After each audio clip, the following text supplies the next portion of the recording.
He has vanquished Misr, Pars, Shakastan, Kandahar, and Bactria across Hindu Kush ranges. Then he was knocking at our doors. Did Alexander conquer Taxila? Shakhtar asked with great anxiety and concern. Do you remember a student called Ambi when we were there? Chanakya posed a question.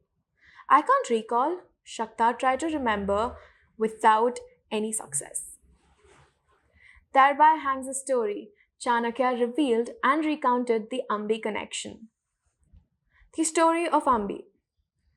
Taxila was the capital of Kandhar kingdom situated between Indus and Jhelum rivers. It was a happy kingdom with Taxila University, its pride as everyone knew. The king Puru of the neighboring kingdom was very jealous of the fame of Taxila. Puru was an ambitious king. His kingdom was known as Kaikya.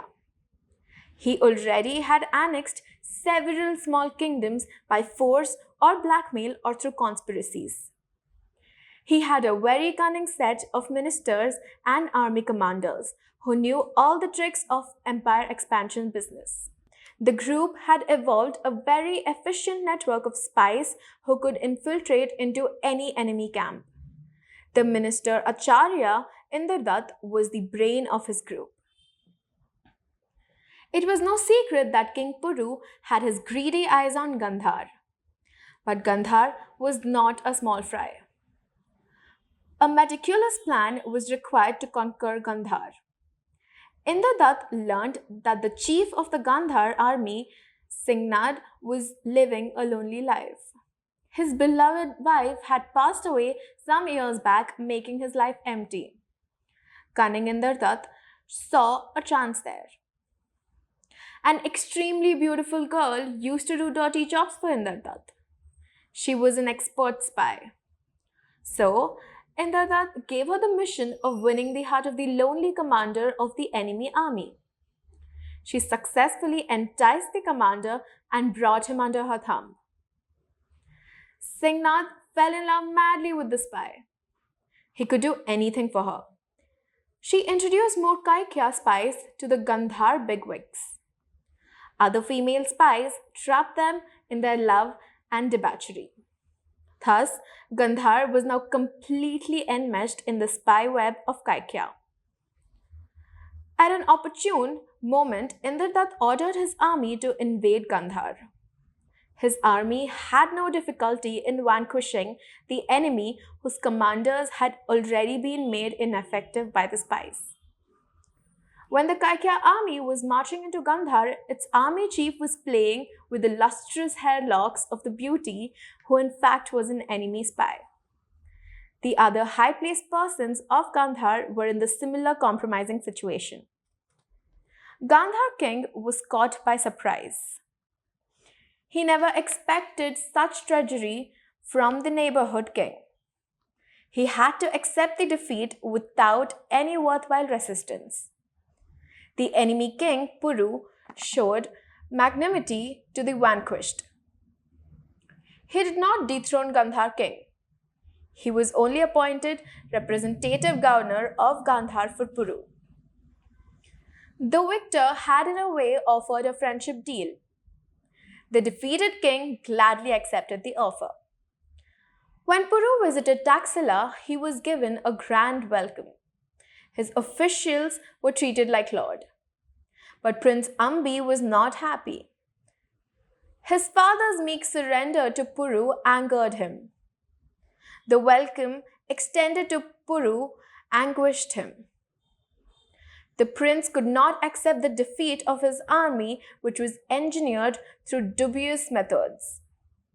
For him, Puru was not a person to be trusted. He had taken a resolve to take revenge on Puru when the time came. On the contrary, his father had become admirer of the enemy and held Puru in high esteem. The time went by. The defeat of Gandhar and its becoming subordinate kingdom to Kaikya made no difference to Taxila University. The academic activities of the institution continued without any disturbance and ripples. The teachers stayed on and students carried on with their courses without letting outside political events affect them. In fact, the life of people also remained unaffected. So was the case of administration. The only visible difference was that the king of Gandhar was now ruling the kingdom on behalf of Puru, the king of Kaikya. The only person to be deeply affected was Prince Ambi. The defeat was great humiliation to him, which asked to be avenged. At that time, Ambi was studying in Taxila. The defeat of his father and his acceptance of subordinate position to the victor king upset him and hurt deep down. His mind was so disturbed that he lost all interest in the studies. He would brood all the time over what had happened to his state. The proud face of Puru and his father seeking his mercy haunted him. He would dream of plans to destroy Puru and his kingdom. His dreams faithfully implemented his plans. It was becoming obsession with him. That was also the period when Chanakya and Shaktar were also studying in Taxila in higher classes. Shaktar took no notice of Ambi, but Chanakya did, because he was making his own analytical study of political situations around. Ambi was praying for some God-sent chance to show itself to enable him to execute his revenge act. His father and his ministers were completely sold out to Puru to lend him any help or listen to his plans. He could only pray to God, and God was perhaps going to answer his prayers. Prince Ambi learned that a great warrior king of the west named Alexander was marching towards his kingdom on a world conquest mission with an invincible army. No king was able to face his marauding army. He was raging like a storm, sweeping through lands, blowing away kingdoms in his wake. More details revealed that Alexander treated those kings in a friendly way who accepted his domination without fight. But those who did not yield were dealt with without any mercy.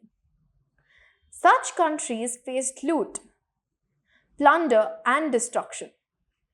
The citizens got butchered like lambs at the hands of the Greek soldiers who always wore shrinking armor. The citizens of such countries were fleeing eastwards looking for safe havens. Many such refugees had arrived in the city of Taxila. As we revealed how such refugees were given shelter in Taxila, which student Chanakya had witnessed himself and learned how the problem of the refugees could be handled. For Indians, it was a new development. Chanakya was then in the final years of his graduation. When the king was grappling with the refugee problem and consulting his ministers for their course of action if Alexander invaded Prince Ambi was thinking on opposite lines.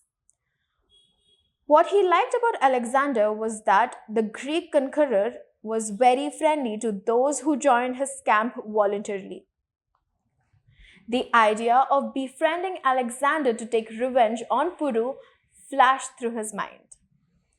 Lately, the ministers and officials of Gandhar were coming under the influence of Prince Ambi, and he was getting more respect for them. The reasons was clear. The kingdom had grown too old to continue. Ambi's becoming new king was just a matter of time. Hence, the Gandhar courtiers wanted to be on the right side of the history.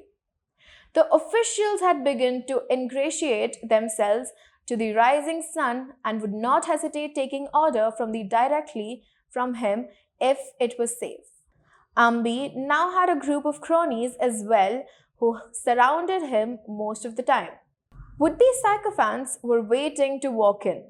The cronies knew the mind of the prince about aligning with Alexander. They were always in search of new arguments in favor of the Greek invader. We can see in our cities how refugees are pouring in from the kingdom who were stupid enough to challenge Alexander and bring the disaster to their citizens. If we align with Alexander, our people won't suffer the same fate at least, they would often say. Someone would chip in, the support of Greek army would make us very powerful. You can make neighboring kingdoms bow before you. Ambi would nod his head and blurt opposer. This is right, I know, but how exactly do we proceed? We need guidance of an experienced minister. That can be arranged. We will seek advice, a cunning crony assured.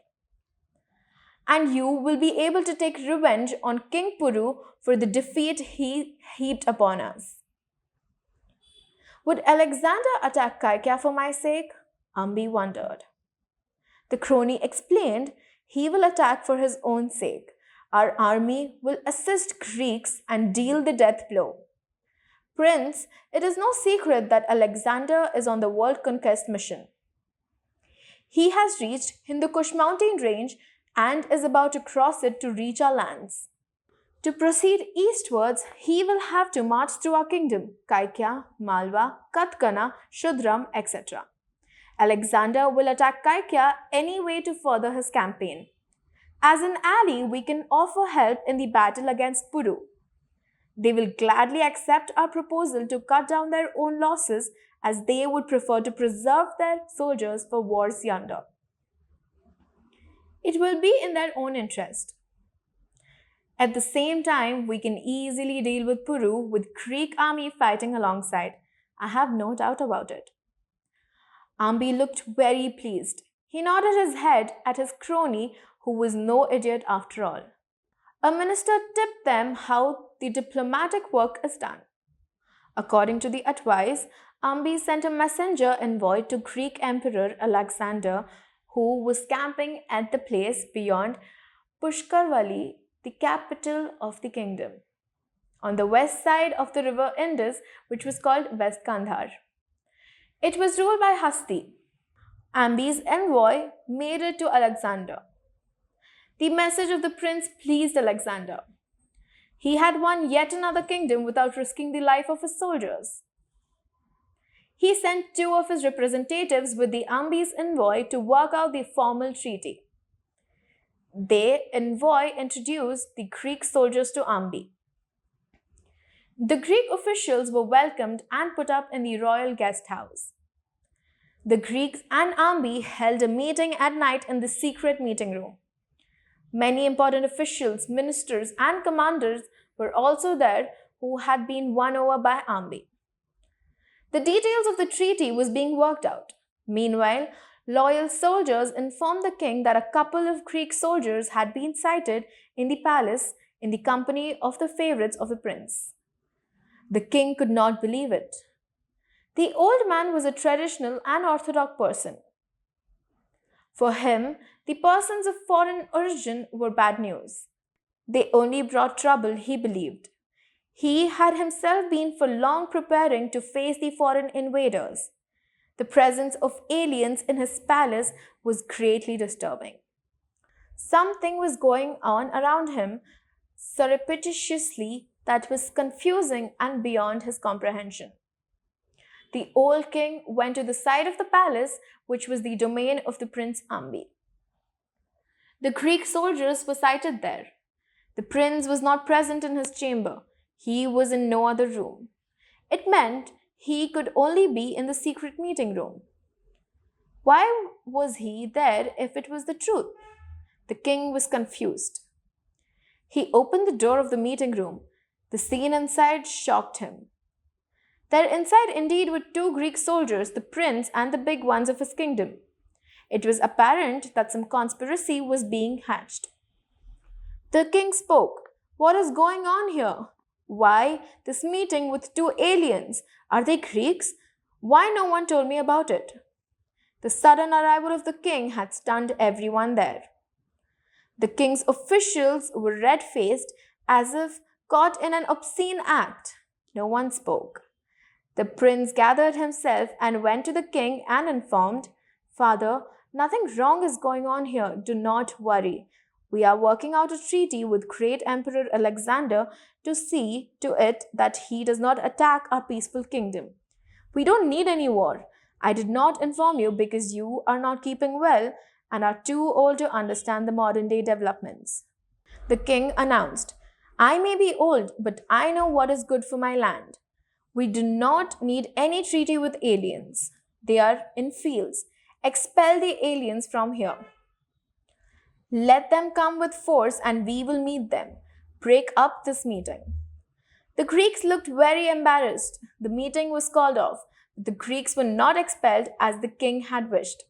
The prince and the cronies held a conclave after the departure of the king. No one knows what exactly happened, but the old king was found dead in the morning. He had some wounds on his body, but there was no one who dared to ask the cause of the wounds. The king was cremated. Ambi descended on the throne. The representatives of Alexander at once gave recognition to the new king and declared him an ally. The alliance treaty was given final shape and sent to Alexander for the formal approval. When these developments were taking place, Chanakya had graduated and served at Taxila as a teacher. He was making up his mind to depart from Taxila and go to Patliputra. The alliance between Ambi and Alexander decided the matter. Chanakya confided to his friends, Alexander is an alien invader, a propagator of alien culture and life. He is powerful, good administrator, and very cunning. Befriending kings of a land is his way of winning wars without fighting. Our kings are so quarrelsome, jealous, and petty minded that they cannot unite against the common enemy, Alexander. All they will do is fall at his feet or face him individually to get defeated. There is no hope. It is intolerable for me to see our Vedic culture getting destroyed. I have talked to some of the refugees camping outside the city. They told me how Greek soldiers destroy everything in the lands conquered by them. There is no time to make the kings around here to understand the situation and get them put up united front against Alexander.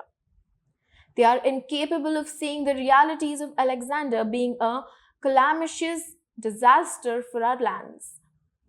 Many of them, like King Ambi, in fact, are seeing great opportunity in the Greek invader to settle personal score against one another. These things pain me.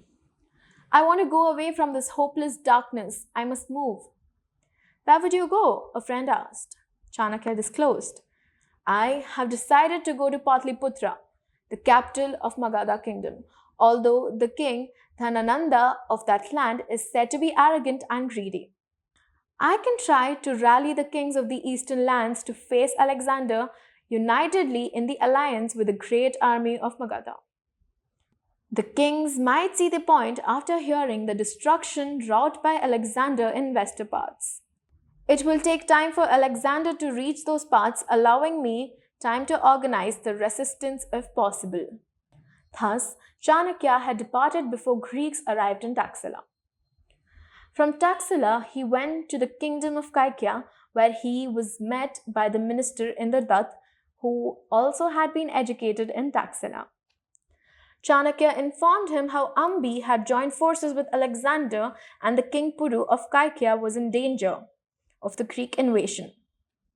He advised Indradutt to rally the neighborhood kings and fight against the Greek invader as united force if they wanted to avoid being crushed by Greek army.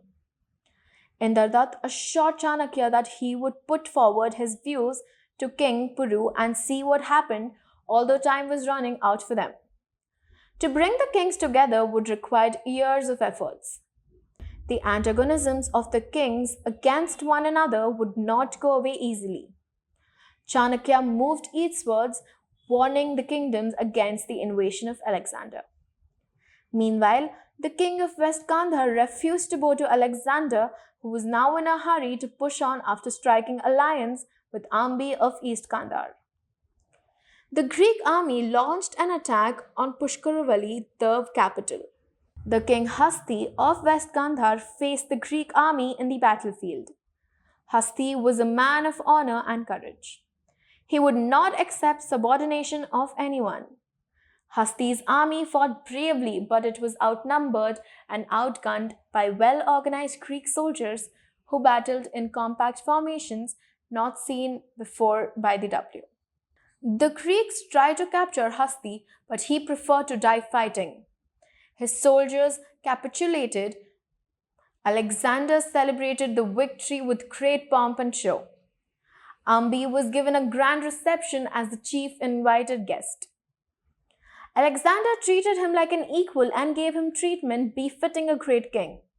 Ambi was overwhelmed by the honor and bestowed to him by the Greek conqueror. Alexander was playing a clever game.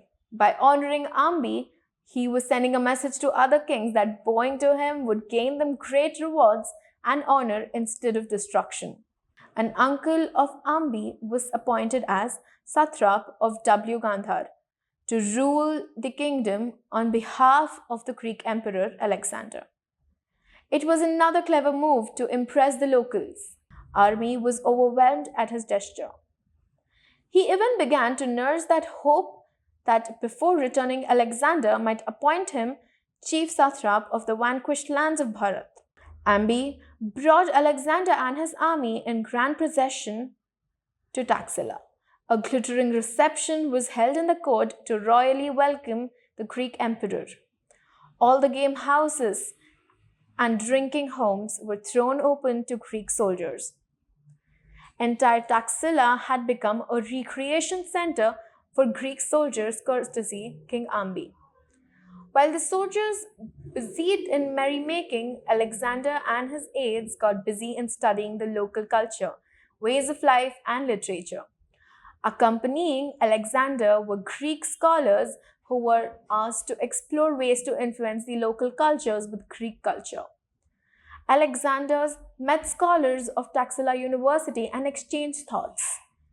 He expressed his wish to meet Chanakya, the famed scholar of the university he had heard about so much.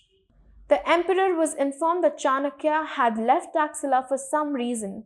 In fact, as we all know, the prospect of Alexander's arrival was the reason of his departure.